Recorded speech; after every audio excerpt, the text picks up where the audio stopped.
अस्सलाम वालेकुम प्यारे दोस्तों, कैसे हैं आप लोग? ठीक ही होंगे इंशाल्लाह ताला।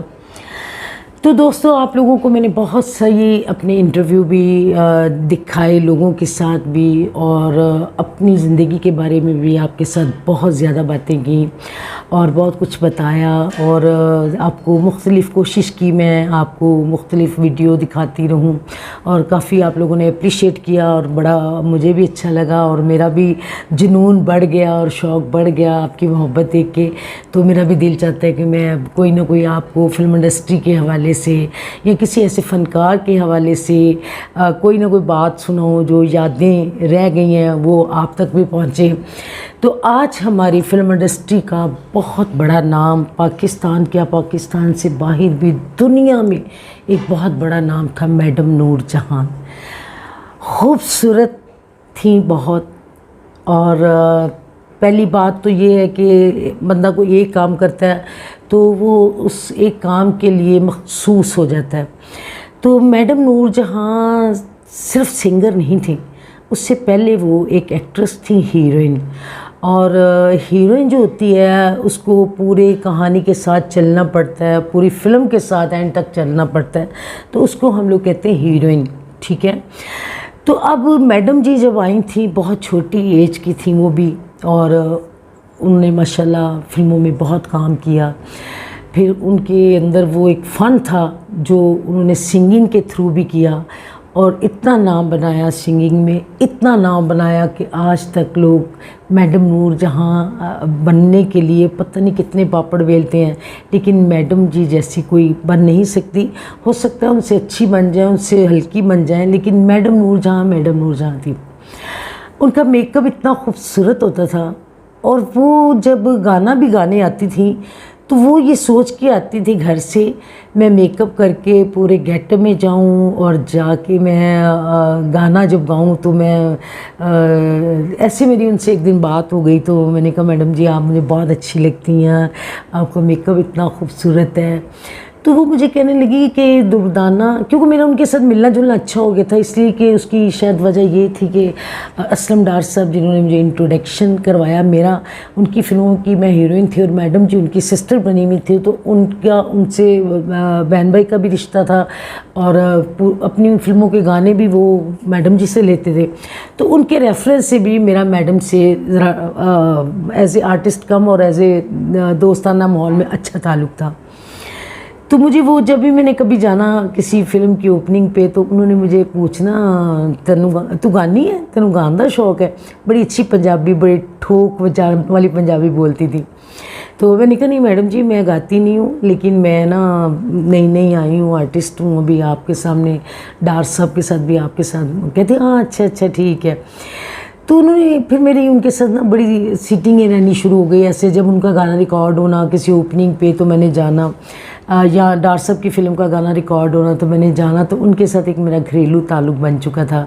उनकी बेटी जिले हुमा उनके साथ भी, उनकी तकरीबन सारी फैमिली के साथ, मैडम यास्मीन जी के साथ भी। तो वो फिर बताती थी कि जब मैं तैयार होके आती हूँ, फूल लगा के आती हूँ, तो मैं जब आती हूँ रिकॉर्डिंग रूम में, तो मैं जब माइक के सामने खड़ी होकर गाती हूँ तो मुझे ऐसे लगता है कि ये मेरा हीरो है, तो मैंने इसके साथ सारा खेलना है, अपना गाना गाना है। तो ये बात बहुत बड़ी बात थी ये। तो वो फिर इसके साथ साथ आप ये देखें कि जो एक आर्टिस्ट होगा उसको अदायगी तो आएगी और एक्सप्रेशन भी उसके पास होगा। तो जब वो आवाज़ के साथ खेलेगा तो वो उसका डबल ट्रिपल उसका वो आएगा उसका रिज़ल्ट। तो अब देखिए ना मैडम नूर जहां कितना उन्होंने काम किया, कितनी उनकी अपनी एक दुनिया थी। कभी वो आम किसी जगह पे नहीं हमने उनको देखा कि जैसे आजकल तो कई ऐसे शो होते हैं जिनमें सिंगर्स जाते हैं और जो फिल्मों में भी गाते हैं और शो भी कराते हैं, कोई मतलब इवेंट वगैरह। तो जब मैडम नूर जहां जी से मैंने पूछा एक दफ़ा कि मैंने कहा मैडम जी कभी आप किसी शादी में कोई किसी को बुलाया हो आपको किसी ने, तो आप कभी गई हैं? तो उन्होंने मैंने कभी किसी ऐसे इवेंट में काम नहीं किया। मैंने पाकिस्तान टीवी स्टेशन उसमें मैं तराने वगैरह या कोई प्रोग्राम होता था तो या फिल्म का गाना। तो जब क्लास होती थी हर बंदा सोच समझ के बात करता था ये मैडम नूरजहां है।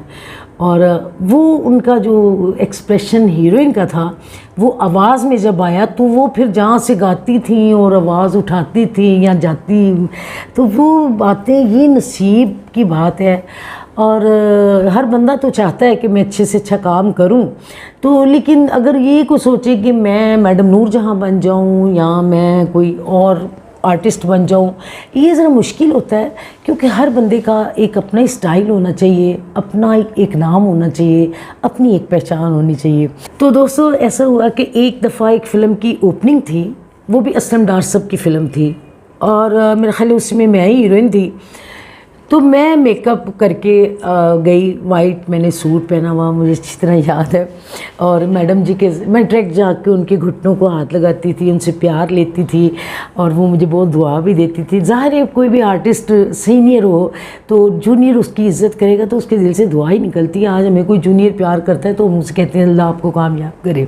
तो मैडम जी मुझे बहुत प्यार करती थी। तो मुझे याद है कि तब नया नया ये कंटोरिंग मेकअप निकला था, जो हम लोग कंटोरिंग करते हैं, नोज़ की, चिन्स की सारी।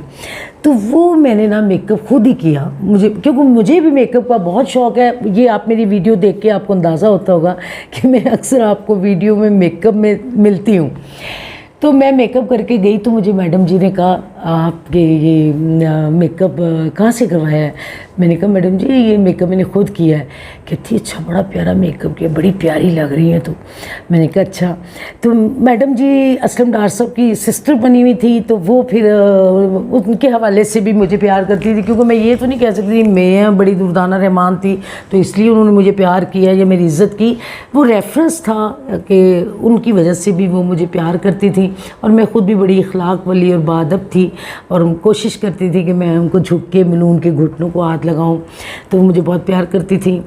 तो एक दफ़ा शूटिंग पे उन्होंने मुझे कहा अच्छा भाई मैं कल ना तेरे वाले आवांगी कार, तो ये मैंने ये मेकअप तेरा देखना तुमने कौन सा मेकअप किया। हालांकि वो खुद इतना अच्छा मेकअप करती थी, मैं आज तक मैडम नूरजहां जी का मेकअप कॉपी करती हूँ। और उनका लिपस्टिक लगाने का अंदाज़ जो था वो किसी को नहीं पता अभी भी मेरे सिवा। और आंखें बनाना और उनकी खूबसूरत नीचे से ब्राउनिश, ऊपर से स्मोकी आँख और भर के लिपस्टिक लगाना, भर के ब्लश ऑन लगाना, और ये उनको शौक़ था और उन्हें अच्छा भी बहुत लगता था। वो घर आ गई, तो घर आए तो सब अंदर गाड़ी उनकी आई, हम लोग गए, पहले ड्राइंग रूम में बैठे, चाय शाय का अरेंज हुआ, असलम डार साहब ने बड़े अच्छे तरीके से अरेंज किया। फिर उसके बाद मुझे कहते हैं चला आना ज़रा दुर्दाना अंदर मेरे नल बेडरूम में। मैं उनके साथ अंदर आई तो मुझे कहते हैं अपना मेकअप बॉक्स खोलो। मैंने मेकअप बॉक्स खोला, आप यकीन करें ये मुझे भी झूठ लगता है लेकिन खुदा की कसम ये सच है। मैंने मेकअप बॉक्स खोला, मैंने वो जब नई ये पेनस्टिक चली हुई थी बेस वाली, जो आजकल हम टीवी बेस कहते हैं उसको, तो वो उन्होंने ना मेरा मेकअप खोला तो मुझे कहते हैं ये वो तो मेकअप नहीं है जो तुम रात को करके आई थी। मैंने कहा मैडम जी ये वही मेकअप है। कहती नहीं नहीं ये वो मेकअप नहीं है, तू अपना दूसरा मेकअप बॉक्स खोल। मैंने कहा मैडम जी आप यकीन करें मेरा दूसरा मेकअप बॉक्स भी आप देखेंगे उसमें आपको लाइट मेकअप मिलेगा, ये मेरा जो मैं कल करके आई थी। मुझे कहते हैं अच्छा आप करके दिखाओ मेकअप। तो वैसे भी मुझे रूटीन में आदत है थोड़ा थोड़ा मेकअप करके रहने की, लेकिन जब मैं स्क्रीन पे आती हूँ तो मैं भी मेकअप भर के करती हूँ। ये समझ ली कि मेरे अंदर मैडम जी का वो शौक़ है मेकअप का। तो मैंने उनको मेकअप करके दिखाया, वो मैंने नोज़ वैसे ही बनाई और लिपस्टिक वो लगाया। तो फिर भी मुझे देख के कहती नहीं नहीं ये वो मेकअप नहीं है। मैंने कहा अच्छा। तो खैर बहुत प्यार करती थी। फिर एक दफ़ा मुझे इत्तेफाक हुआ मेरे भाई की शादी थी, उसमें बहुत सारे फ़नकार आए थे, अंजुमन, नादरा, बड़े आर्टिस्ट, क्योंकि हम लोग शुरू से आर्टिस्टों में रहे। तो जब मैं मैडम जी के घर गई तो उन्होंने जब गेट वो चौकीदार, मैंने कहा बताएं आप मैं दुर्दाना रहमान हूँ। तो वो अंदर गया तो उसने जाके बताया तो उन्होंने क्या अंदर भेज दी। मैं जब गई तो वो सीधा मुझे उनके बेडरूम में ले गया। तो मैडम जी को मैंने फ़र्स्ट टाइम शलवार और कुर्ते में देखा, ऑफ वाइट उन्होंने कुर्ता और शलवार पहना हुआ, और मैंने हमेशा उन्हें साड़ी में देखा था। तो मुझे बड़ा अच्छा लगा, तो बड़े प्यार से वो मुझे मिली, तो बता रही थी कि कुछ टैची में से कपड़े रख रही थी, कुछ सेटिंग कर रही थी। तो मैंने कहा भाई का वलीमा है तो आपने आना है। तो मुझे दिखा रही थी, कहती ये देखो टैची मैं पता नहीं कराची जा रही हूँ, कहाँ जा रही हूँ, तो मैं इंशाल्लाह ताला मुझे वहाँ टाइम लग जाएगा तो मैं फिर किसी वक्त चक्कर लगा लूँगी। तो दोस्तों मुझे इतना टाइम हो गया काम करते और मेरा सब लोगों से बड़ा मोहब्बत, प्यार, अच्छा ताल्लुक़। और मैडम जी की लाइफ पे मुझे एक उनका मेकअप, एक उनका साड़ी, रुमाल बांधना और उनका जूड़ा और उनकी ज्वेलरी का उन्हें बहुत शौक़ था, और गोल्ड का। हम लोग तो आर्टिफिशियल भी पहन लेते हैं, तो माशाल्लाह वो गोल्ड में हर चीज़ पहनती थी और बड़ी खूबसूरत डायमंड या गोल्ड। तो दोस्तों एक बात आपको बताना भूल गई कि मैडम नूरजहां जी के जितने सॉन्ग गाए हुए हैं, चाहे वो डार साहब की फ़िल्म के थे या हैदर चौधरी साहब या जितने भी उस वक्त डायरेक्टर काम कर रहे थे, और खुश नसीबी ये कि वो मेरे पे पिक्चराइज हो जाते थे। कोई ना कोई ऐसा गाना उनका मेरे पे आ जाता था जो हिट हो जाता था। जैसे वो दिलां दे सौदे का गाना है, गल सुन ले सजना मेरी, सो रब दी मैं तेरी, वो अपनी तरफ से फिल्म का बहुत ठंडा गाना था, लेकिन वो गाना सुपर हिट हो गया। जैसे नौकर ते मालिक प्यार तेनू करनी है प्यार वे, और ऐसे और इश्क नचावे गली गली के, बागी शेर के, और बहुत सारी फिल्मों के मैडम के गाने मेरे पे हुए हैं। वैसे तो महनाज जी, नाहिद अख्तर, अज़रा जहाँ, इनके भी गाने बहुत सारे हुए हैं, लेकिन इत्तेफाक है कि मेरे नसीब में, मेरे हिस्से में मैडम जी के गाने बहुत आ जाते थे और वो हिट भी हो जाते थे। तो बहुत शुक्रिया दोस्तों, आज हमने मैडम जी को इस बहाने याद कर लिया, उनकी यादें ताज़ा की, उनके मेकअप पे बात हुई, उनकी खूबसूरती पे, उनकी अच्छी परफॉर्मेंस पे, उनके अच्छे गाने पे। तो दोस्तों आज की मेरी वीडियो पसंद करें, लाइक करें और मुझे बताएं कि आपको कैसी लगी। फिर नेक्स्ट हम मिलते हैं किसी और वीडियो के साथ। खुदा हाफिज़, आपकी दुर्दाना रहमान।